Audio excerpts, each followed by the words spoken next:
Baba wethu ongcwele, uNkulunkulu wena oyedwa ophilayo. Ngelizwi uNkulunkulu, izwi lomhlaba libe lakho, izwi lakho. Siyakhuleka Nkosi wethu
Masami hayidisa ukuthi phezulu kwaleli ntwana phezulu kwaleli ntwana zakulakhi bani abe sesothi amasambo hayidisi uma ngaba ikubuza kulakho phezulu khuluma ngayo uma ngiqale ngibuze ukuthi yini ntwana yini bani wayichazana Nkosi Jesu. Amen. Masibonga kakhulu ngale nkonzo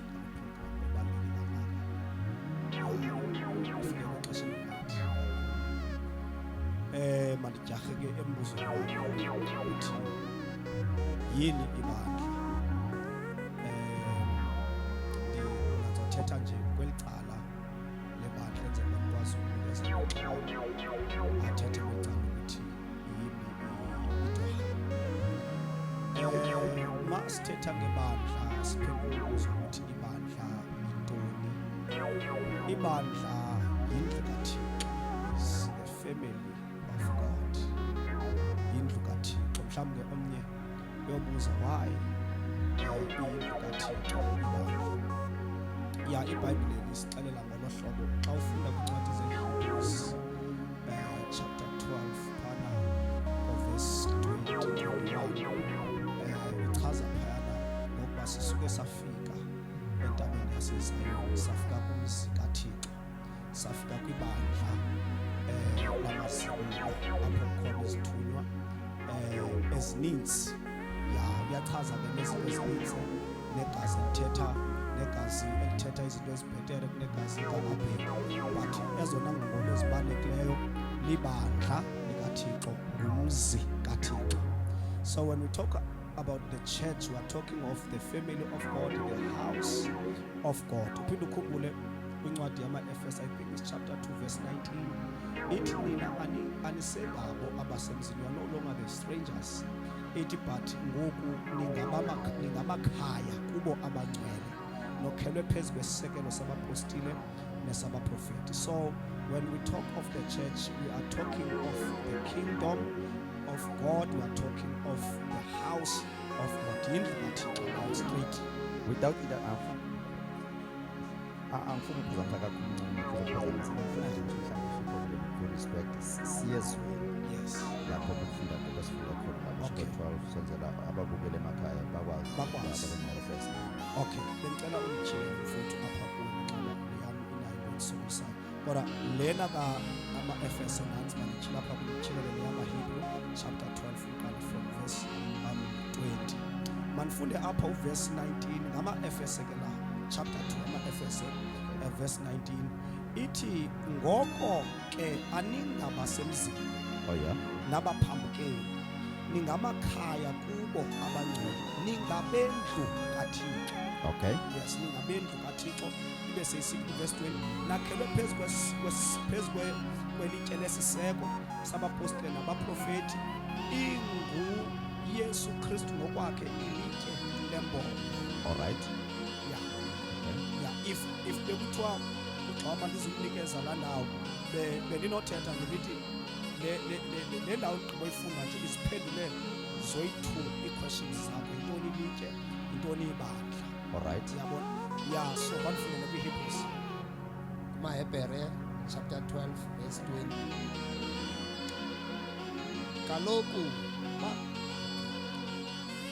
Kaloku barhwaqeliswa umyalelo othi nesilwanyana esithe sasondela apho entabeni masikhandwe ngamatye sife. Lo mbono wawusoyikeka kangangoba uMoses wavakala esithi andoyiki ndiyagubha. Hayi kaloku nina niphambi kwentaba yeZiyoni. Hayi ke nina niphambi kwentaba yeZiyoni. Yes.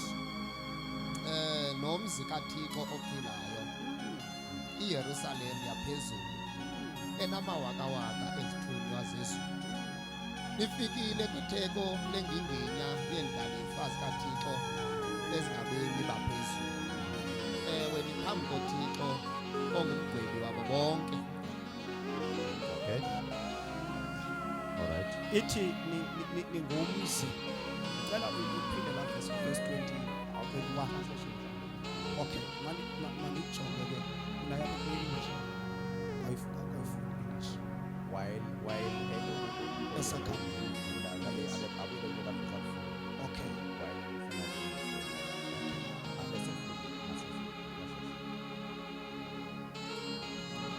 So umbuzo othi yini ibandla? Yes. Uyiphendulile la kuThixo 12. Yes. Yes. Chapter 12. Chapter 2. Verse.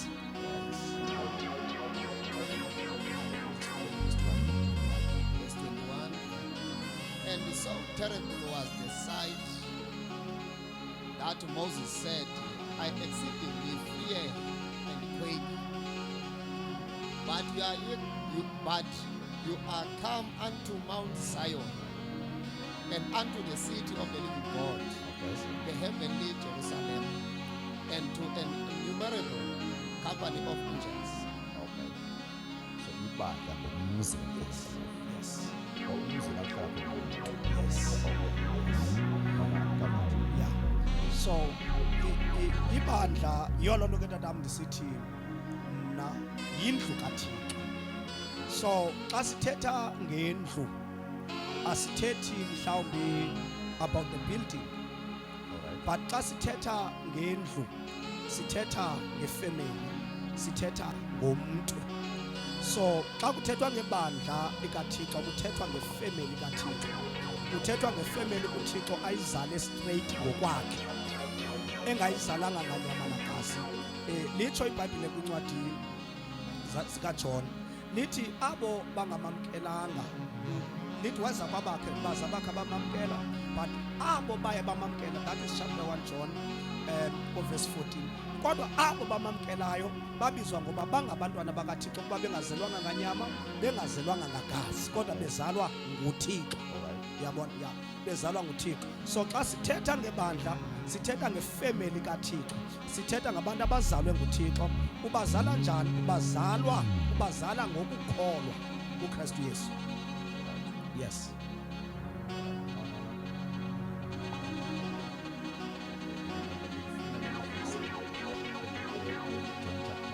John chapter.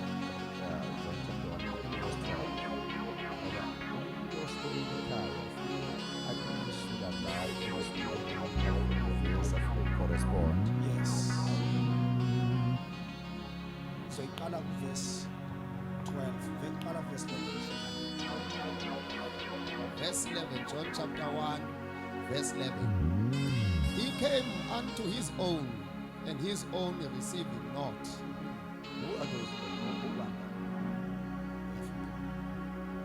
Okay.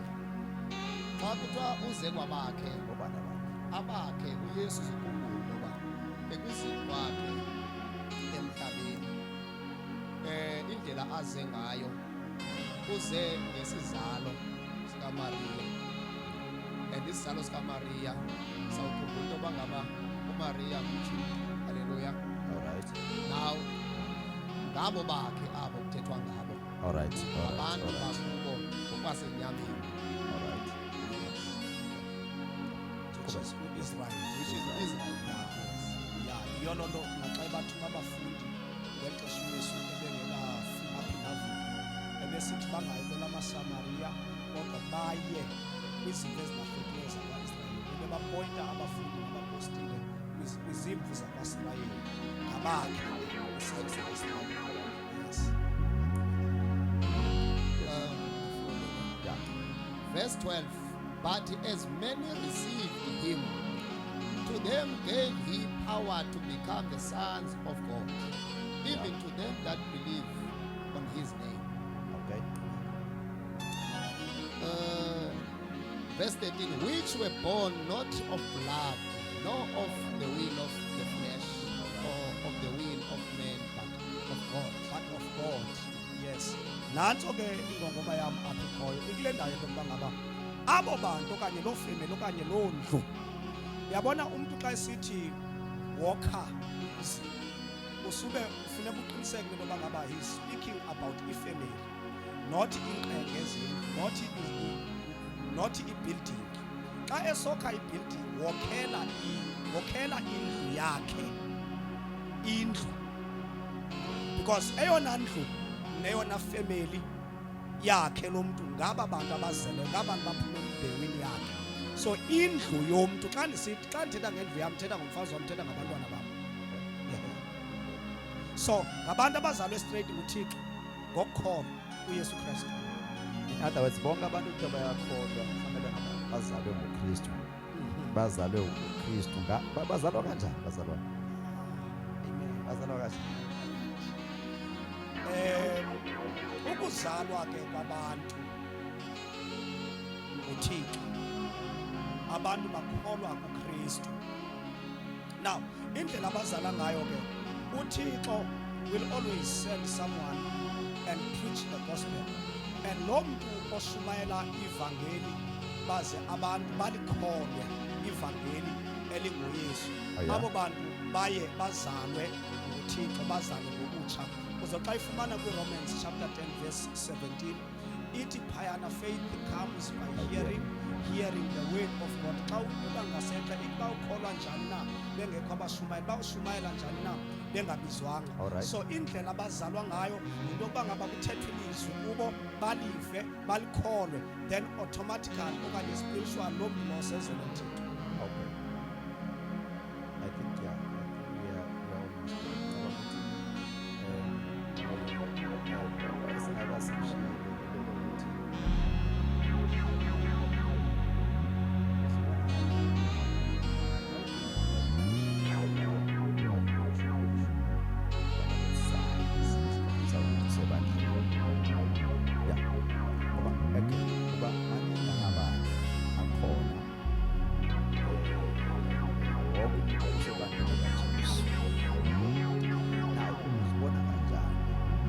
what are the qualifications as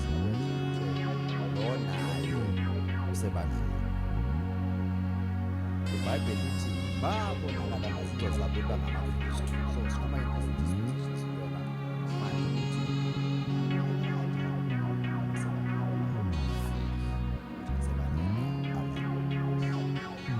Okay, mandiphendule nje. Okokuqala nje kuba ngasekushiwo kwathi ibandla singathi abazi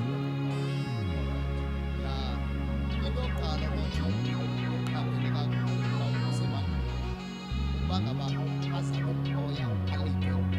all right. Because itsho iBhayibhile ukuthi abo bazele ngoba All right. bakliniwe basile by the Holy Spirit. Xa besile by the Holy Spirit leyo yisayini yokuba ngaba bangabandla abebandla. So Ukwaleka kule ndawo ayithethayo eqolobeni uyicacisa kakuhle uPawulos apha kwincwadi yamaroma chapter 8. Ndizawucela ke ukufunda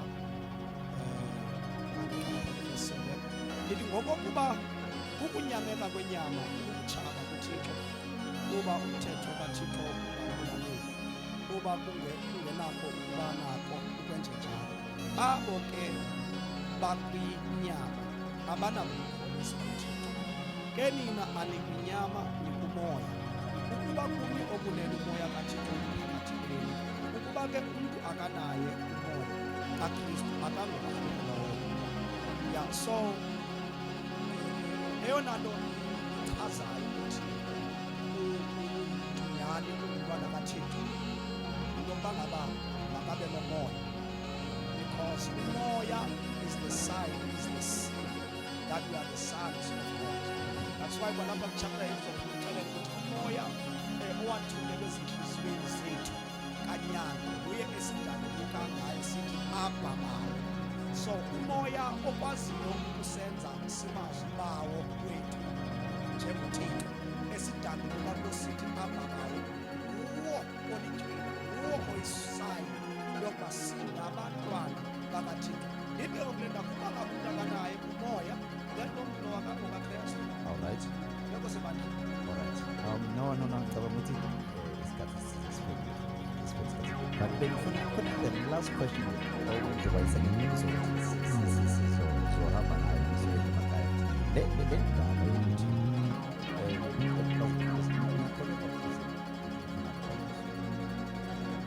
because there is a baptism of water and a baptism of fire. There is Holy Spirit and fire as well as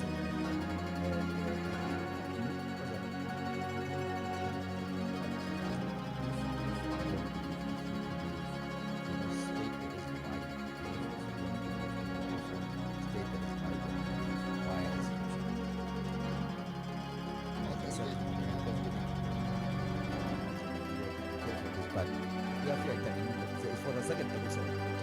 Sizwama siyofika emphakathweni Amen.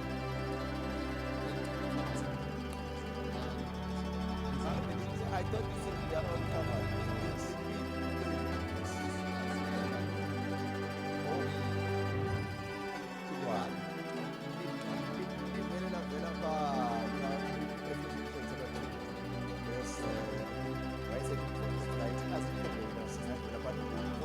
At home, you can also go back. Yintoni idwala? Ubani idwala? Ngoba uthi engathi uyalikhoma idwala. Uthi phezulu kwaleli dwala ngizakulapha ibandla lami. All right.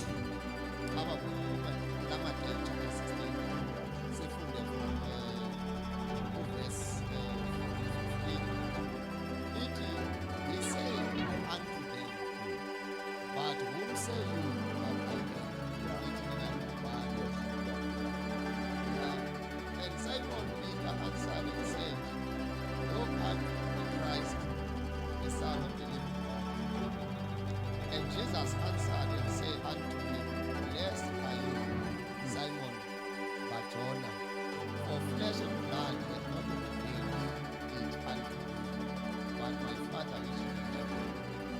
I say also unto thee, you are Peter, and upon this rock I will build my church, and the gate of hell shall not prevail against it.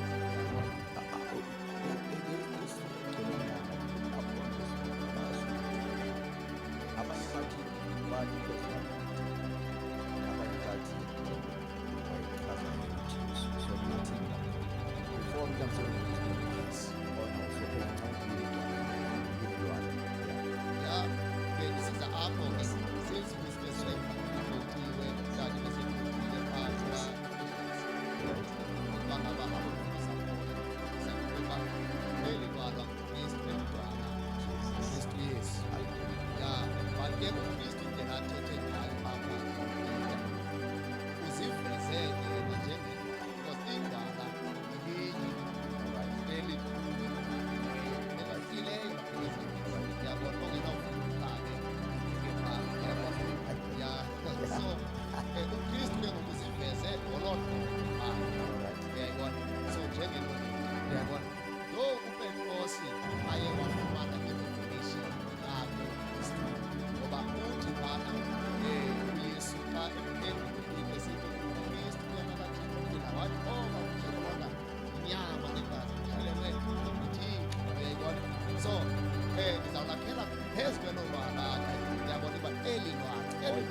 right. What was the reason?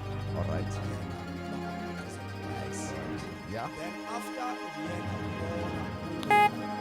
John, the reason then the man saying no, there's no need for the baptism of water. But ngathanda ukuthi switch le ndawo kaJohn chapter 1 John. Kodwa ngiqala nje apha ku verse 8. Kuye lo ndathi ngaye mina emveni kwami kuzindoda esuke yaba phambi kwami ngoba yayicaca bendingamazi nami lento leza mna ndibhaptiza ngamanzi ukuze ibonakalaliswe kuSirayeli. Wangqina uYohane esithi ndimbonile umoya esihla njengehobe ephuma ezulwini wahlala phezu kwakhe. Verse 33. Bendingamazi nami owandithumayo ukubhaptiza ngamanzi nguye owathi kum othe wambona umoya esehla ahlale phezu kwakhe nguye lowo ubhaptiza ngomoya oyingcwele. All right. Yes. So now ezibini ezizathu apha but ngifuna uqala ngesizathu sokuqala verse 31. Verse 31 uyachaza straight pha uthi nami ngingamazi uYesu cha ndixelelwe into yoba ngaba mandibhaptize and ukubhaptiza kwami ndibhaptiza ngamanzi ukuze uKristu abonakalaliswe kuSirayeli. All right. Atyhilwe kuSirayeli. Right. That was the reason John. But that was the reason. This is the reason ndibhaptiza ngamanzi ukuba uYesu abonakalaliswe kuSirayeli. Right. Yes. And then xa isihla ke ngoku iphinde ichaze futhi uba ngabungqinile kuYohane uba nyani ubonile umoya xa emveni koba embhaptizile uYesu ubonile umoya usihla phezu koYesu wahlala phezu koYesu. And ke ngoku after that uthi lo uthi John lo mntu wayemthumile which is God. Yes. Uthi lo mntu wayemthumile wandixelela uba ngaba lo umoya athe wehla wahlala phezu kwakhe nguye ozobhaptiza ngomoya. Hence ke ngoku uJohn uzoyifumana into yoba ngaba iministry yakhe asofika uYesu. Kunamagama amaninzi awathethayo uJohn izinto azithethayo zoba ngaba yena uyancipha but uYesu uzofuneka ande. That is the reason okokuqala into yoba ngaba uJohn wayebhaptiza ukuze uYesu avezwe kuSirayeli. And then now that means iministry kaJohn ibibhekiselele kuSirayeli not kwintlanga. Yes. Ibibhekiselwe straight kuSirayeli. Ibingenanto kwenza nebandla. Ayizanga kwibandla tu iministry kaJohn. Ministry kaJohn yekaSirayeli, not the church, not the family of God. NguKristu oze nento or oze nenkqubo eza straight kwi-family of God is Christ. Lo ubhaptiza ngomoya.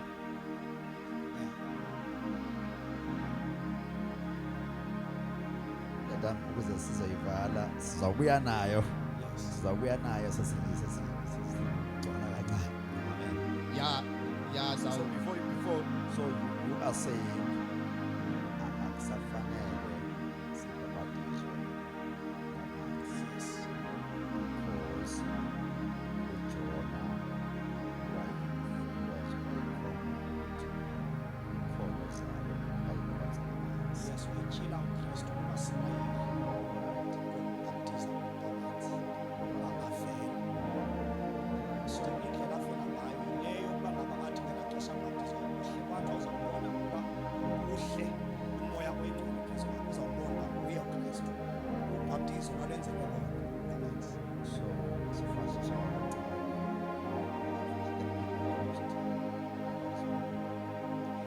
Yes. After Pentecost, okay, number 2, njengobhaptizo uYesu. Naye uYesu uyobhaptiza ngenhlangothi. futhi uYesu uJohn yaqaba ukubhaptizwa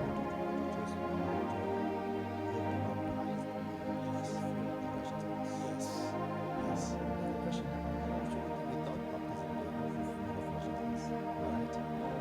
No. Xa sithetha nge-fulfillment, remember kaloku uYesu uza kwakhe bezofulfila yonke into emthethweni